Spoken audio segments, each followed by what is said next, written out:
Hey everyone, Johnny DC here at the top of the episode to let you know about a promo that Podchaser is currently putting on. If you're not familiar with Podchaser, they're a relatively new podcast curator that allows users to rate individual podcast episodes, which allows you to find the best episodes of any given podcast easily. So from now through May 31st, rate, review, and share an episode of our show on Podchaser, and the Podchaser team will enter you to win a pair of CAD Audio MH510 Studio headphones. It's a $100 value, and they're pretty sweet headphones. So to enter, just register on Podchaser or log into your existing account. Then rate and review our podcast or any episode from our podcast. And share that review on Twitter or Facebook using the shareable review feature on Podchaser, and make sure it's public. Tag at Podchaser at the end of your post and use the hashtag #ChasingPods. Write more reviews and share them for multiple entries to win. The first random winner will be announced Wednesday, May 23rd, 2018, and the second winner, Friday, June 1st. We appreciate any rating and review you guys send our way, and let's get on with the show.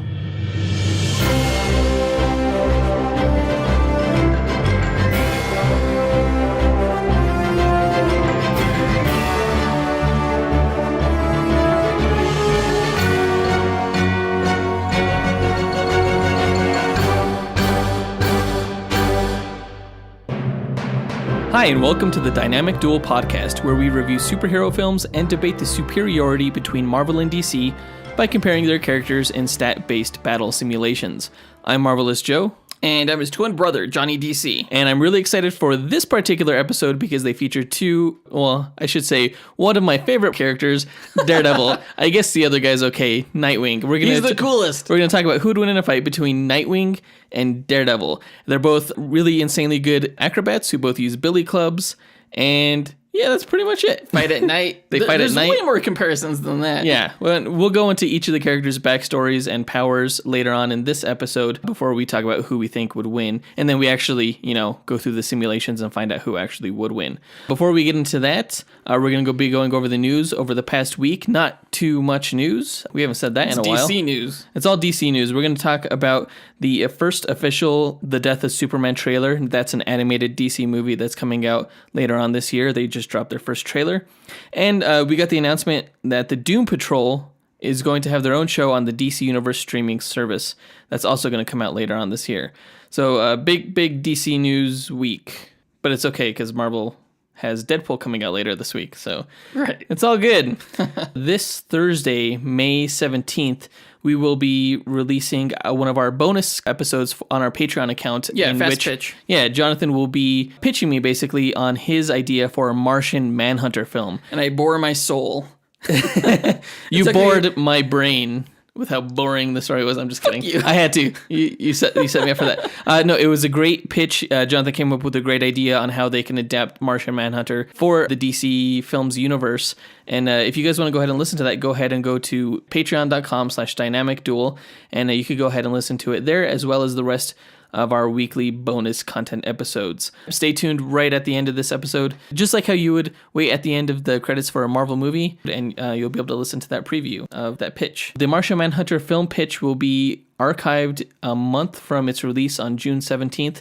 So be sure to go ahead and sign up so you can listen to that. For just $2 a month, you'll have access to all of those bonus episodes. If you miss the deadline, if you sign up to our Patreon for $5 a month, you can get access to all the back archived content. Right. Just a reminder that the last Thursday of this month, which is actually May 31st. Yeah, it's the fifth week of the month. Yeah, we don't have a bonus episode planned, so we set up a kind of hotline for you guys to call in with your comments, questions, concerns, and everything you want to talk to us about. You could call us at 303-736-9963. We'll probably stop taking calls after May 25th because at that point I have to edit the episode.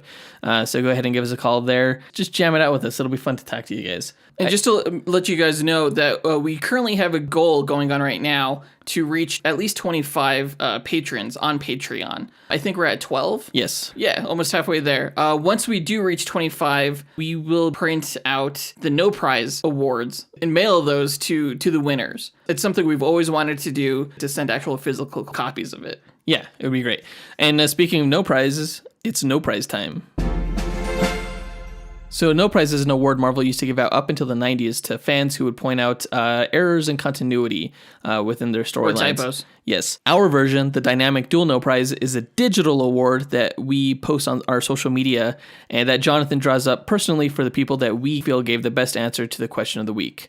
Last week's question was, what do you think will be the title of the fourth Avengers film other than Avengers Forever? Because that one's been making the rounds a lot. Yeah. I still think that's going to be the actual title. But the answers we got, there were so many more funny answers than which I loved. Serious answers. That's what I was only looking got for. 2 serious answers. The rest of them were kind of jokes. Yeah.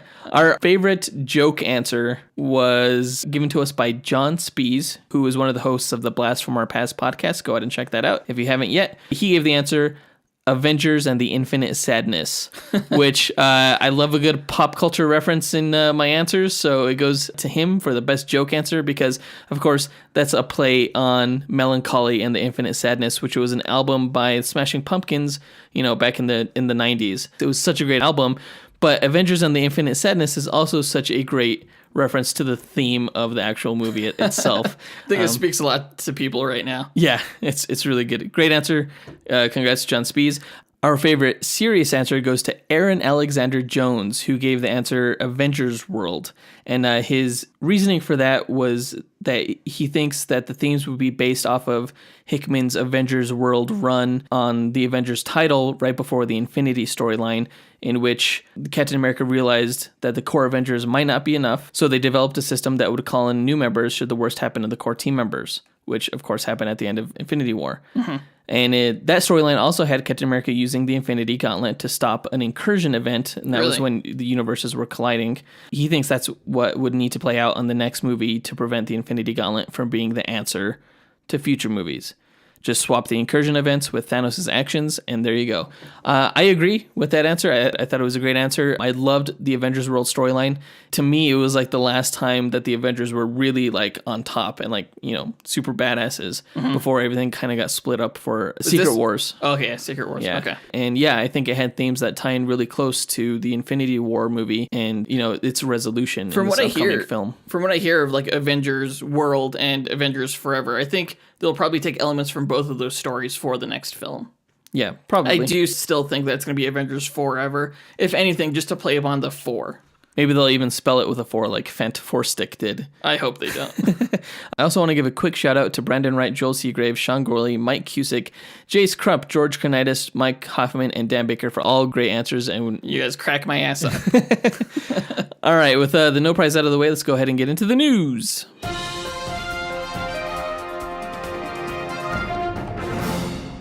Yeah, so as we mentioned earlier, The Death of Superman is a DC animated film in its DC animated film universe that's coming out later this year. It's not specified when it's coming out. I don't think they've set a release date yet, but it will be coming out this year. Yeah.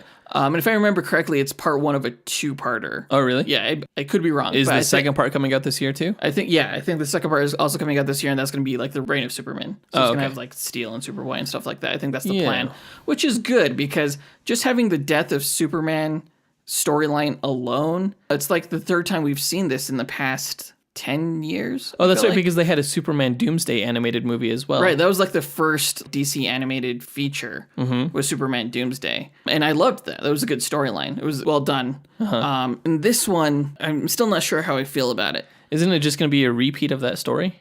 I think essentially it's going to be like a slowed down version of that story because that storyline had his death and his rebirth and then, fighting Doomsday again. This is just going to just lead up to the death of Superman. And then the sequel will follow that. But like we had the storyline sort of in like Batman v Superman, and it's been played out so many times. I'm not sure why DC is returning to like the same story mill when there's so many other stories that they could be making animated features of, like Kingdom Come. Like that would be a great film. Yeah, you're right. This one we've seen a few times, but let's talk about the trailer. What did you think of the trailer? So the trailer starts off, with the asteroid heading towards Earth, just like Superman Doomsday. And it's really just the hero's reaction to Doomsday. He's there and they start fighting him. So what we do get in this film, according to the trailer, is that we have the Justice League fighting Doomsday. Yeah, that's pretty cool. Yeah, so we get to see Green Lantern, we get to see Flash take on Doomsday, and he's just tearing him to shreds, literally in the case of Cyborg. The argument rips off his arm. The argument that you always have against me whenever we talk about the Superman Hulk fight is that Superman would just knock Hulk into space. Why doesn't Superman just knock Doomsday up into space? That's a good question. I think Doomsday is just too strong and just too relentless. He doesn't really give Superman an edge.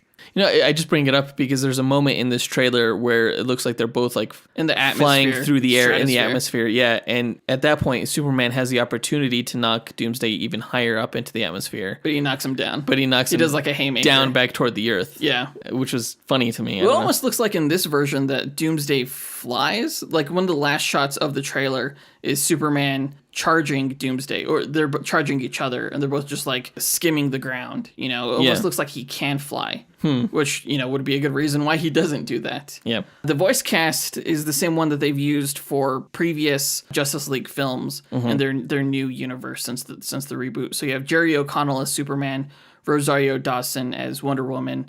I guess Jerry O'Connell's wife, Rebecca Romaine, is Lois Lane in this film. Oh, really? Yeah. So that was a nice little touch there. Otherwise, there's not too much more to talk about.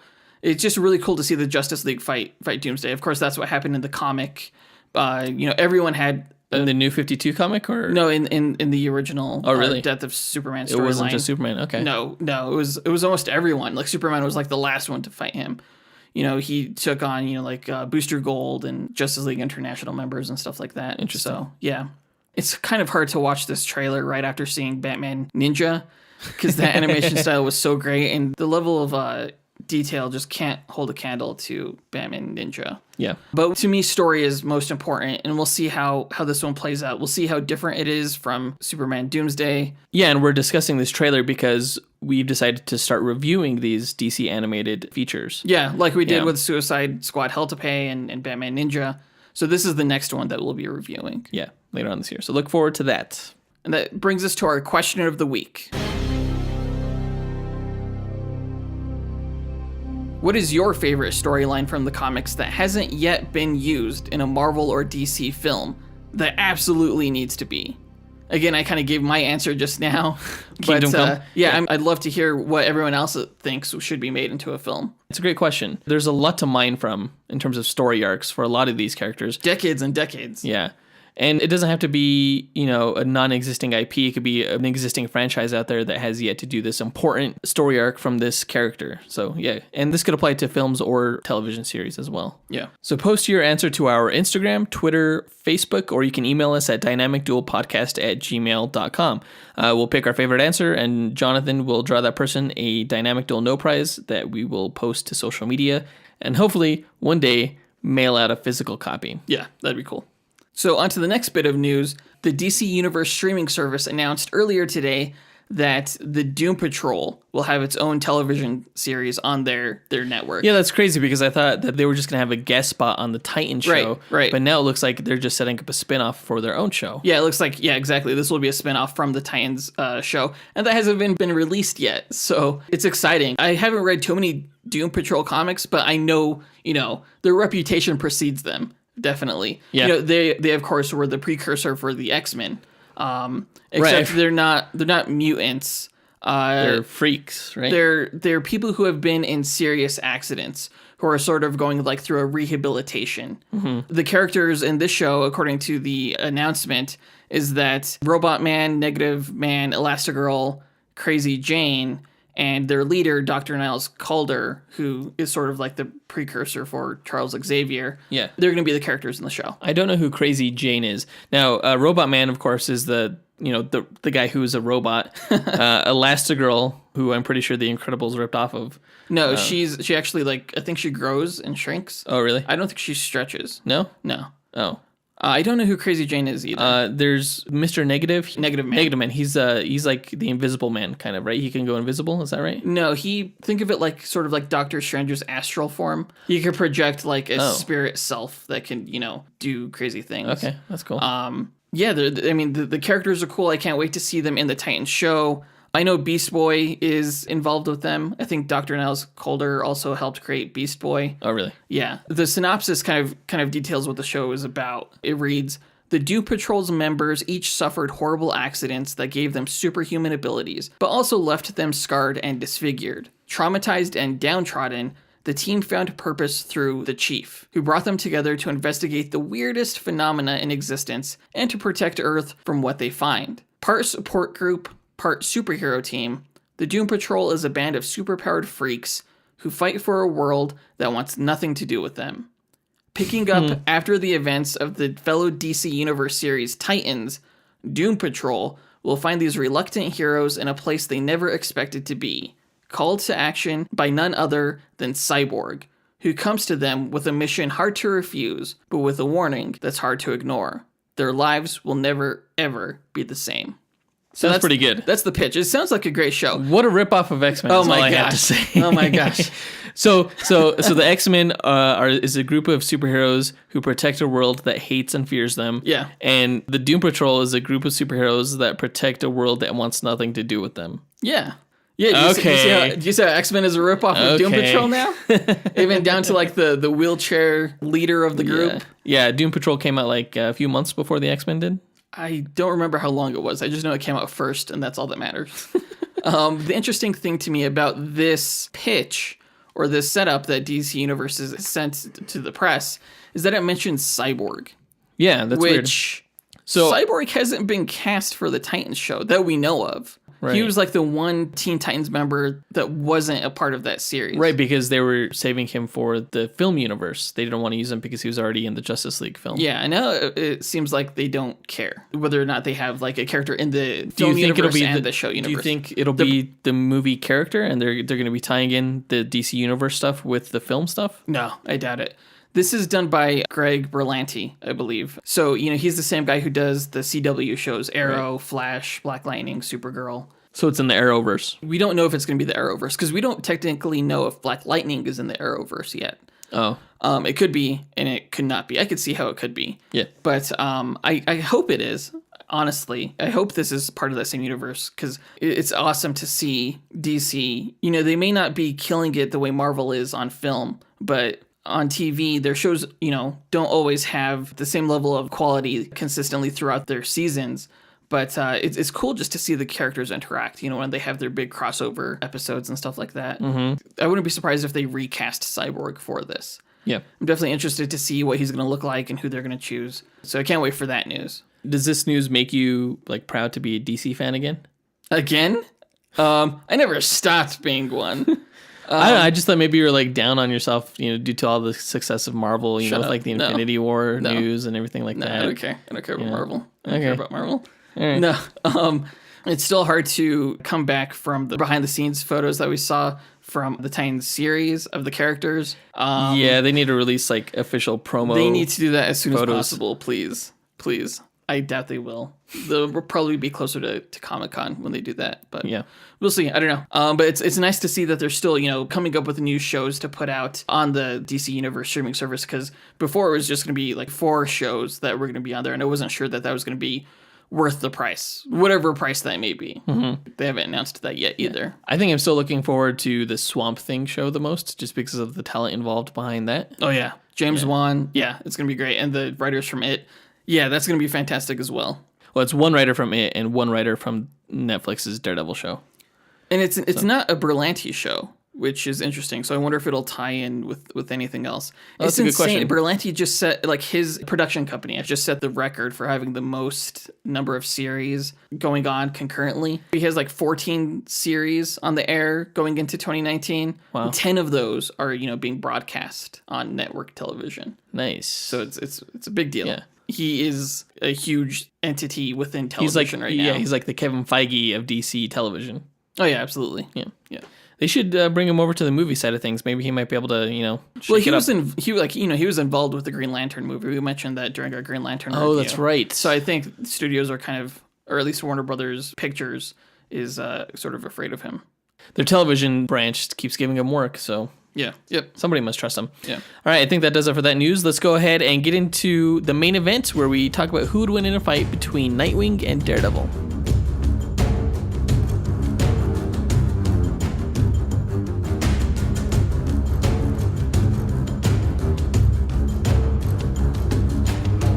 All right, Daredevil versus Nightwing. I think this is going to be a great match. Yeah. It's one that I've always wanted to see. A lot of people usually pit Daredevil against Batman in these DC versus Marvel fights. Yeah, they pit everyone against Batman. Yeah. But we decided to go with Nightwing for several reasons. The first being that we've already done a duel with Batman against Moon Knight in one of our very early episodes. And we're trying not quite yet to repeat characters. Yeah. And plus, I also think Nightwing is probably a better match for Daredevil than He's Batman. More comparable for sure. Yes. You know, they both use billy clubs. They're both very athletic, as we mentioned at the top of this episode. They could both do quadruple backflips in one single jump. Daredevil can't do that. Yes, he can. Nightwing is the only one in the DC universe who can do that. Well, that's the DC universe. All right. Daredevil is definitely one of the most acrobatic and agile superheroes in the Marvel Universe. And they're both really capable martial artists as well. Oh, definitely. Yeah, they're both like ninjas. I can't wait to see how this battle goes on.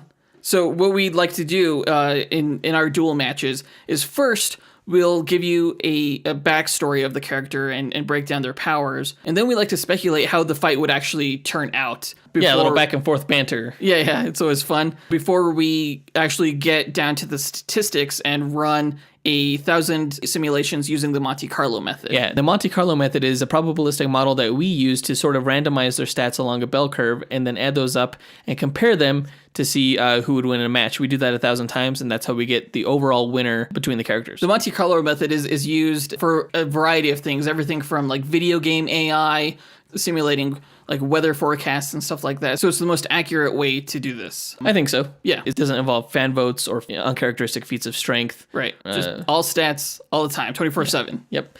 All right, let's go ahead and get into Daredevil's backstory and powers. So Daredevil is perhaps Marvel's most morally righteous hero due to his devout Catholic upbringing and strong sense of law and justice as a defense attorney.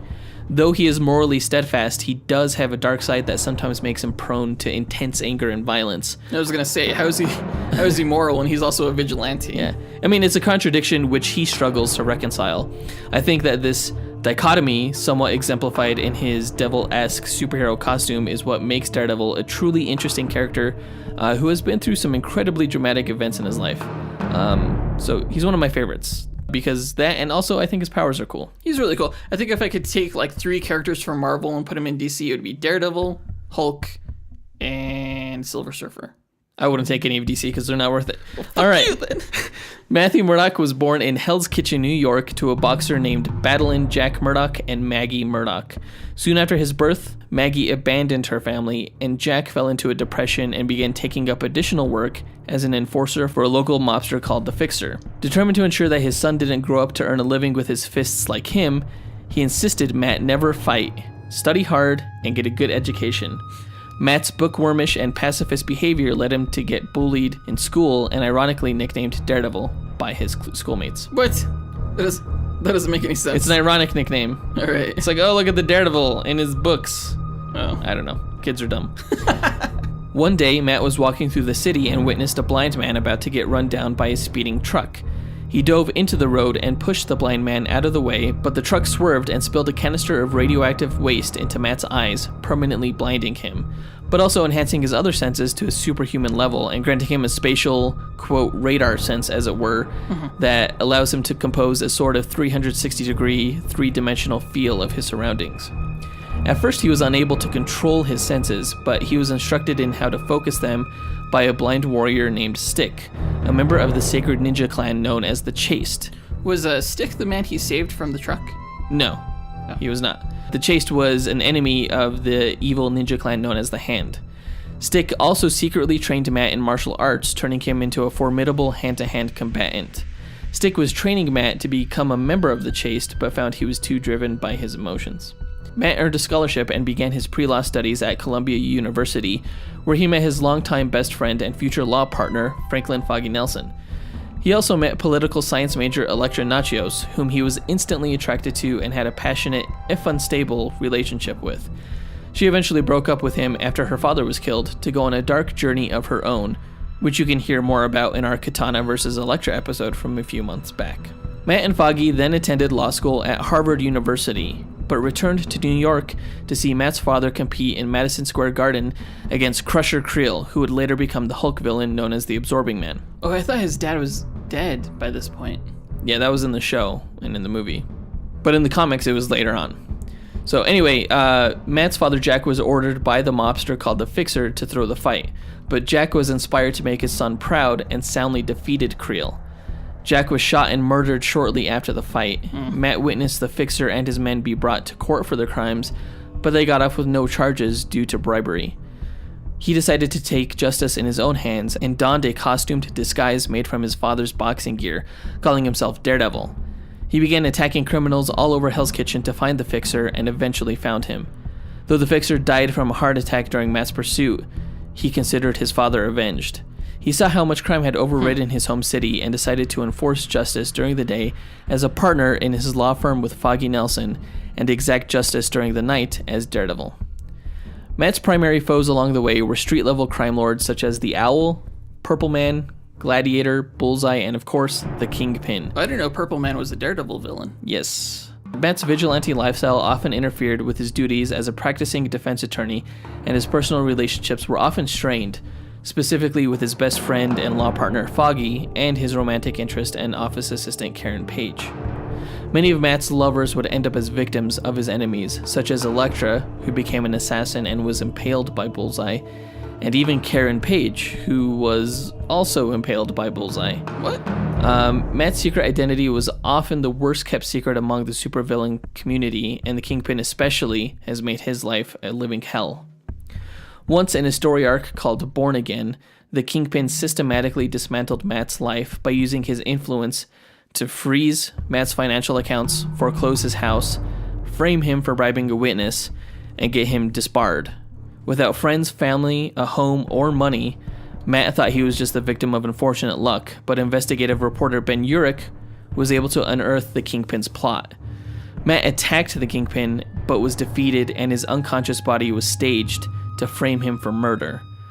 Weakened and way below rock bottom, Matt was then stabbed by a vagrant in an alley and hit by a car. Oh, jeez. He woke up bandaged in a convent where he was shocked to learn that he was being taken care of by his mother, Maggie, who had left him and Jack to become a nun. Renewed, Matt resuited as Daredevil to save Ben Urich's, Foggy's, and Karen's life and fight Kingpin's military assassin Nuke, using Nuke to in turn ruin the Kingpin's reputation. It's probably his greatest story that I hope they adapt in the show in some form on Netflix next season. Oh, that'd be cool. Matt often serves as the defense attorney for other superheroes when they're framed for wrongdoing, and recently Matt has been working on a system to integrate crime fighters into the judicial system, serving as the deputy mayor of New York to the recently elected Wilson Fisk as the city's mayor. Oh, wow. That's where the comics are now. So regarding his powers, as I mentioned before, Matt Murdock has superpowered heightened senses that allow him to perceive his surroundings in much greater detail than an ordinary person. He can feel the location of things and people, smell their chemical makeup. He can hear their inner workings and focus his senses like one would focus their vision. His enhanced sense of touch is not just external but internal as well, allowing him to focus his internal sense of touch for effects such as numbing pain through his central nervous system. The combination of his heightened senses grants him a variety of additional abilities, such as expert marksmanship and lie detection. In addition to his senses, he is a master martial artist among the top tier of Marvel's hand-to-hand combatants. His walking cane can break apart into multiple pieces, allowing him to use it as a staff, dual fighting sticks, nunchucks, a manriki, which is the name of a weapon that has weights on both ends of a chain that is swung around. Oh, yeah. In the case of his weapon, though, it's not a chain, it's a cable, which he can also shoot out to use as a grappling hook. Yeah, I want that staff. I know, I've yeah. always really liked Daredevil's staff. Yeah, that was one of the things that always fascinated me about Daredevil was just how cool his billy club was. You know, it's so versatile. It's a staff. It's nunchucks. No, it's a manriki. It's cool. It's always cool. So good luck beating that. That's not going to be hard. Nightwing, if anyone could do it, it's totally Nightwing. He's sort of like the golden boy of DC Comics. So Richard, or Dick, Grayson, was raised in the world-famous Haley's Circus. He was an acrobatic prodigy who performed a renowned trapeze act with his parents, John and Mary Grayson. One night, while the circus was traveling through Gotham City, he overheard a local mobster named Tony Zuko threaten the circus's owner unless he was paid extortion money. The owner refused. Grayson was about 12 years old at the time and didn't fully understand what had happened. Not until he witnessed his parents fall to their deaths from a cut trapeze line during the show that night.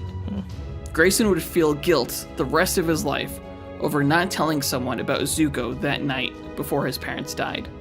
Now an orphan, Grayson was transferred to the Wayne Care Center orphanage, where Bruce Wayne, empathizing with Grayson's situation, watched over him, including when he snuck out of the orphanage at night to find Tony Zuko and prove that he was responsible for his parents' death. During the investigation, he of course ran into Batman, who was also investigating the murder. Batman saw potential in Grayson.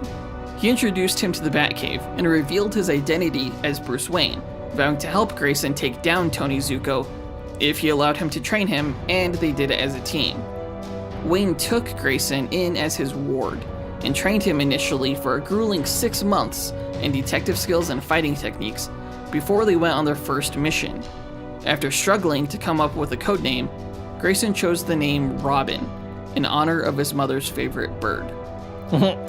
Together, the two succeeded in implicating Zuko. Everyone, Jonathan just flipped me off right now because I laughed at the Robin name, just to let you know. He's not innocent. Together, the two succeeded in implicating Zuko, though the mobster had a heart attack before he could be arrested. Oh, just like Daredevil. Yeah. That struck me too. Nevertheless, Robin continued to be a capable and valued ally in Batman's crusade against crime in Gotham. However, with the formation of the Justice League, the hero sidekicks were left to their own devices and decided to form their own super team called the Teen Titans, of which Robin was the leader, thanks to his strategic training and experience from Batman. Early on, the Teen Titans rescued their mentors in the Justice League from mind control, gaining their trust and support for their team. After years of adventures with both Batman and his Teen Titans team, Batman put Grayson's superhero career on hiatus when he was 19 after he was shot in the arm by the Joker. While recuperating, Grayson moved out of Wayne Manor after having a falling out with Bruce Wayne, and he attended Hudson University for a semester before dropping out. Realizing he can never give up the crime-fighting life, but feeling as though he had moved past the Robin identity, he turned to Superman for advice.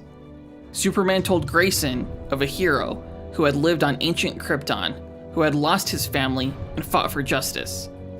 The hero was known only as Nightwing. Inspired by the story, Grayson adopted the same moniker and fashioned a new costume based on the one of his father's old circus act costumes, one he wore when performing with Boston Brand, aka Deadman. Oh, I didn't know he performed with him. Yeah, that's sort of why they both have that high collar, that kind of V-necks. Yeah, that was Nightwing's original costume. Yeah, that's right. So now Nightwing, he grew even more resentful of Batman after learning that he trained a new Robin in Jason Todd, and was later devastated upon learning that Todd was killed at the hands of the Joker. Nightwing and Batman remained at odds until the skilled child detective Tim Drake deduced Batman's and Nightwing's true identities and tried to convince Nightwing that Batman needed a Robin and to return to his old mantle. Nightwing refused, and Tim Drake became the new Robin with Nightwing's blessing after he proved himself by helping both Nightwing and Batman capture Two-Face. Uneasy with the choice at first, Batman was eventually convinced of Tim's potential after Nightwing pleaded Tim's case, and the relationship between Nightwing and Batman began to mend. When Batman's back was broken by the villain Bane, Nightwing initially trusted Batman's choice of Azrael as inheritor of the cowl, but the choice proved wrong when Azrael went violently insane. Nightwing and Robin helped Wayne take down Azrael, and while Bruce Wayne was still recuperating, Nightwing was chosen to serve as Batman in his stead, and Grayson proved that he was the only one capable and worthy of being Batman's successor. When Bruce Wayne was back in top condition to return as Batman, Grayson returned to the role of Nightwing and took Gotham's neighboring city Bloodhaven, which was just as crime-ridden, under his wing as its protector. It's a horrible name for a city. Bloodhaven? Yeah. He even got a job as a Bloodhaven police officer to help track and stop crimes. Nightwing was forced to fight for the mantle of Batman later when Bruce Wayne was seemingly killed, and the resurrected Jason Todd, now the Red Hood, who you can learn more about in our Red Hood vs. Punisher episode, tried to usurp the title of Batman and bend it to his own twisted, violent version. Nightwing was successful in defeating Red Hood, and Grayson became Batman again for a time and even served in the Justice League. As Batman? Yeah. Oh, wow. When Haley's circus returned to Gotham for the first time since Nightwing's parents were killed, Nightwing ended up inheriting the circus after its owner was killed by an assassin. Oh. Deciding to keep the circus in Gotham and investing his inheritance in it, Nightwing learned that an ancient society known as the Court of Owls were the real previous owners of the circus and were using it to train lethal sleeper assassins known as Talons, one of which was Grayson's grandfather, who was thought to have been dead but was really kept in hibernation by the Owls. Had Nightwing stayed with the circus, he would have been selected to become the next Talon. When the court revived his grandfather, Nightwing was forced to fight him and proved victorious, rejecting his destiny as an agent of the Owls. That's weird. Yeah. So Nightwing has no powers, but ability-wise, he may be the greatest acrobat in the DC universe. He's a master escape artist and martial artist with peak human conditioning and genius-level intellect, specifically when it comes to improvisation and strategic intelligence. He's led every team he's been a part of, including the Teen Titans, including the Outsiders and the Justice League. He wears a Kevlar tough, flexible suit that's light sensitive. It gets darker the more light is around him. With gauntlets that house a variety of gadgets, including escape equipment, sonic devices, explosives, and his version of batarangs he calls wingdings. They also carry his signature... Like the font? Yes. They also carry his signature Eskrima sticks, for which he has proven capable of dispatching several enemies in one toss just by throwing it at the right angle and having it rebound into his targets. The sticks themselves can hold smoke bombs, grapple lines, and even emit high voltages of electricity. So, they're cooler than Daredevil's Billy Club, is what I'm saying. Nothing's cooler than Daredevil's Billy Club. They're cooler How dare you say that? I am highly offended. So, okay, those are all his powers? Yeah. He has taser batons, huh? Yes. Interesting. I didn't know that. You said he has the sonic devices. He has smoke pellets in his batons? He drop pellets from his... So his batons are kind of like Batman's utility belt. Well, his gauntlets and his sticks. Yeah. Interesting. Okay, let's get this party started, shall we? So the rules that we set up for each match when we discuss how the fight will go is that the characters start about 50 yards apart. They don't know anything about each other. Right. But they do know that each other are threats and that they have to take them down. Right. And we don't take account of the environment when it comes to compiling statistics for these matches. So in our speculation, we don't allow ourselves to mention anything about the environment as well, just because it's so variable, and one character can win in one environment and another character would have an advantage in a different one. So we don't account for it. I think an environment would prove a huge advantage for Daredevil in a match like this. Oh, yeah. All right. So they're 50 yards apart. Right. This one's tricky because they sort of rely upon rooftops and alleyways and stuff like that, and they really don't have the swinging advantage here. No. Or they may, but we won't account for it. Right. So I think Daredevil's going to start off by hurling one of his billy clubs. He's going to ricochet it off the ground, and it's going to bounce at just the right angle to hit Nightwing up in the jaw. Except that Nightwing is a expert and agile gymnast, and he backflips out of the way. Okay. So they're going to have to kind of close some distance here because I think they're both too agile to actually hit each other with any projectiles. Yeah. They're both too good at evading things. So Nightwing lands from his flip, and what happens to the billy club? It just stays out. Oh no, it was a Manriki, it was connected by the cable, so... Oh, he shot a cable. Yeah, he shot part of the club out. Daredevil shot part of the club out. So he swings the end of the club back toward him. No. So as he's swinging it back towards him, that's when Nightwing pulls out a wingding, throws it at Daredevil's cable, and severs the cable. You can't do that. Why? He saw that it was a cable. That's what he does. So he throws his razor sharp wingding and severs the cable. That was quick. What do you mean? I like that weapon. God damn it.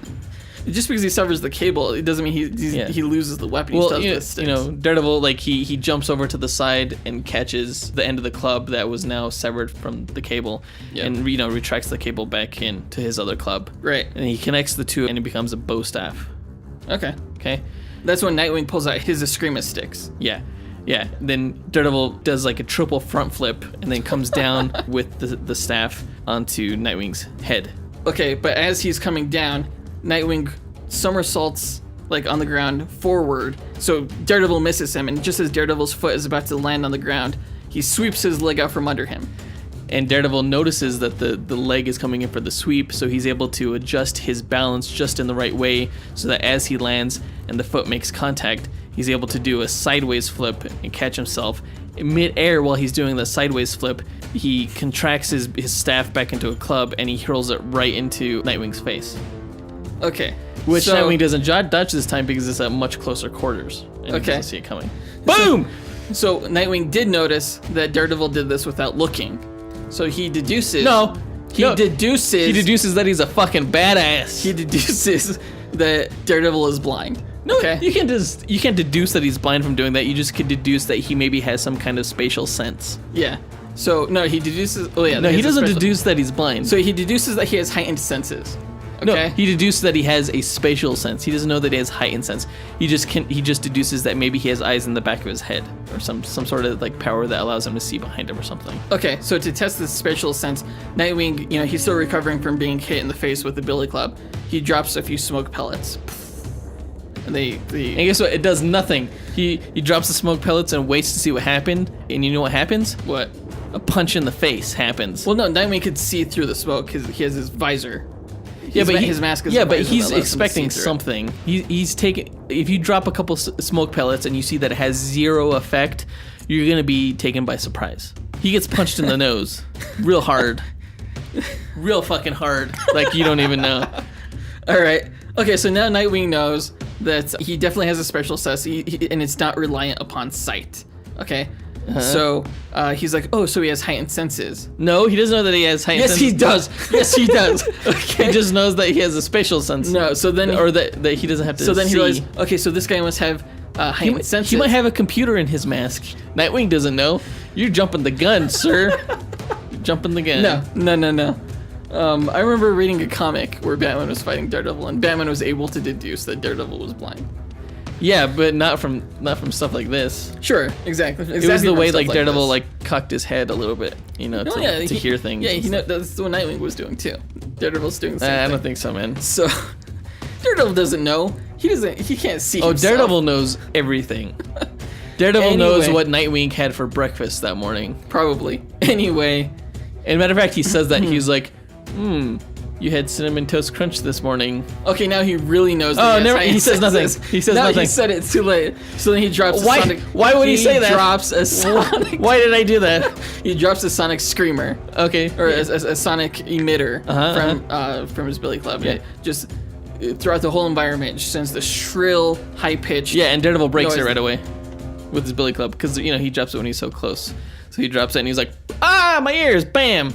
So while he's busy trying to... or succeeding at breaking the sonic? It's disorienting. He's not going to be able to pinpoint it right away. The time it takes for him to locate where it is and to smash it, Nightwing has his billy club, he tasers it up, and electrocutes Daredevil right in the butt. Right in the butt? Yeah, because he's really pissed off at Daredevil getting him in the butthole. Exactly. That's uncalled for. Okay, so the sonic thing is going off, but like I think right before Nightwing hit him, you know, he was able to throw off his billy club to break the sonic emitter, and then he got tased. So now he's just, you know, without his weapon, which is fine. And, you know, also he's able to redirect the pain, not redirect it, but numb it due to his ability to focus his senses, including his sense of touch. So the taser doesn't have as much of a lasting effect as you would think it would. Are you sure? Yeah. Because it's not really about feeling. It's about, like, your nervous system just, like, going on the fritz. Well, yeah, I mean, but it doesn't stay on the fritz for... Why? You know, unless he's holding the taser down onto him. He is. All right, so he's like, and then he's, like, seizing up. So what, then like Nightwing's just gonna hold the taser on him this entire time? Yes. Game, set, match. No, Daredevil's gonna be able to like come to his senses a little bit. He's gonna be able to like redirect something. And I think he's gonna be able to, even though he's getting tased, he's still gonna be able to hear, Nightwing's breathing, and so he knows his location. He's gonna get his bearings after 5 seconds of being shocked, at least enough to swing his leg out and connect with Nightwing right in the head and get him off of him. No, he doesn't connect with Nightwing because Nightwing dodges it, but it also pulls the taser off of him. Okay, so he swings his leg out, Nightwing dodges it. He does this cool capoeira move where he like swings his legs back down and then back up again to connect with his head again. It was a really sweet move. No, Nightwing's already doing back handsprings away from him. What are you? To get his distance, to regain his bearings. Okay, so then Daredevil does front handsprings to chase Nightwing's back handsprings. Okay, so Nightwing goes just on the keeps back offensive, handspringing. and then but Daredevil's able to do it faster, and then he kicks What? Nightwing right in the Why small faster? of his because he's like that, and he kicks Nightwing right in the small of his back, right in the as he's in the middle of doing a back handspring. And No. sends him flying, and he like drops his clubs. Daredevil, and he's like, my back. No. Daredevil is not faster than Nightwing. He is not faster than Nightwing. I'm pretty sure he is. He's not. Yeah, I'm pretty sure.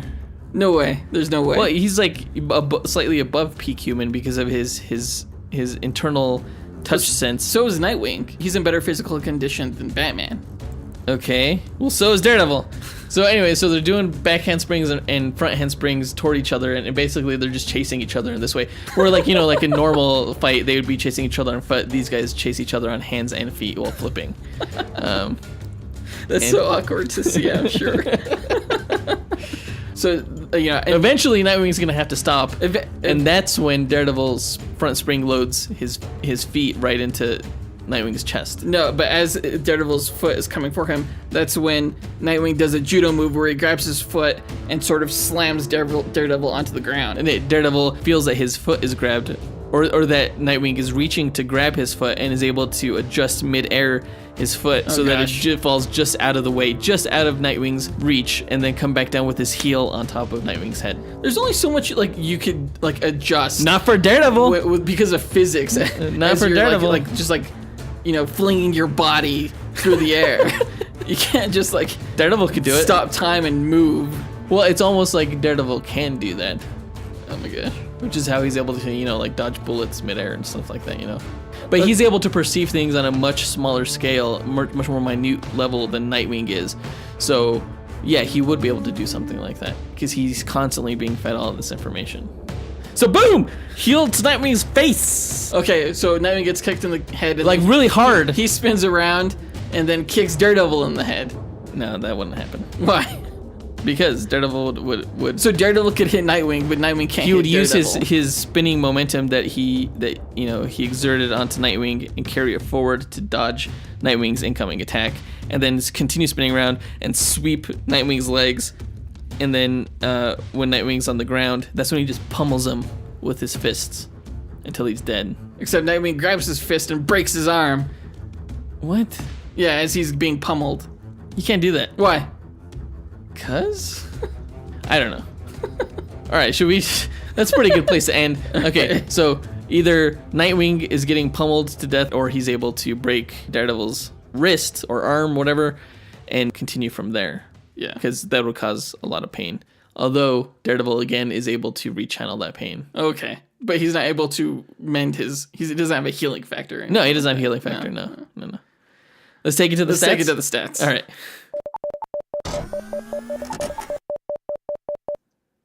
All right, we have compiled the stats, compared them 1,000 times using the Monte Carlo simulation, and we have our results.